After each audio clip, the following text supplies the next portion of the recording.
starting salary. How should people approach conversations if it's broached during an interview? Obviously, there are some companies who will instruct people not to talk about it during interviews. There are others where maybe the rules are a little bit more lax and they will mention it in an interview. What is your suggestion for dealing with that?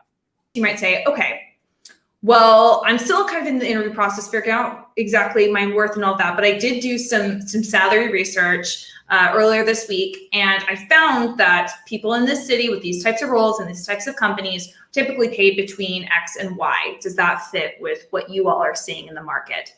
And there you go, right? You just don't ever want to say, like, I need this number, because you might lowball yourself, or you might totally highball yourself, and it just gets a bit more tricky.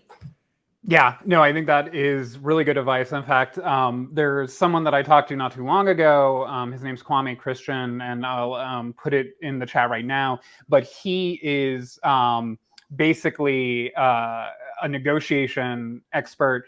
And what he found is that, if you put a number out there early, it's an anchor, and everything that you basically go from then on. So if they mention something or you mention another number, will always be compared to that first number.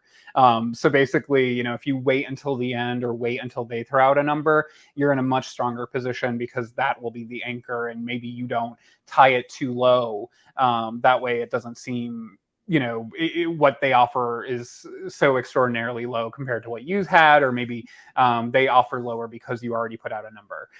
So that's one of the things that I've taken away from that conversation with Kwame.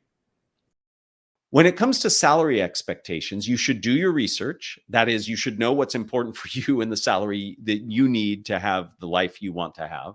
And you should also try to do your best with understanding what's possible in terms of the range that you're being offered. And you should have an idea. There's a notion in psychology and behavioral economics called anchoring.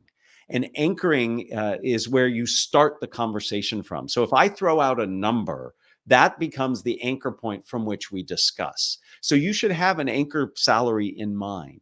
And you can be flexible. You could say, what I'm looking for is a total compensation package that at the end of the day means this much money for me. So it's not just the actual cash they give you. It might be stock options or paid time off. There are lots of things that go into a complete compensation package that you need to factor in. But definitely have a number in mind and share that number. What a lot of people do is say, well, I'm happy to come work here and whatever you've got is good. As a manager, you want to pay the person the least amount you can in the range, so you have more growth room for them. As an employee, you want to be towards the top of the range because you want to start there and grow from there. So you want to have that anchor point in mind, and it comes from doing research.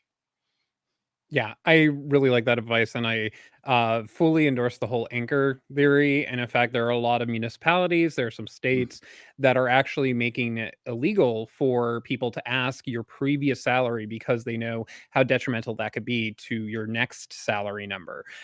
So make sure you're aware of your local regulations on that. Thanks for watching. Some great advice there.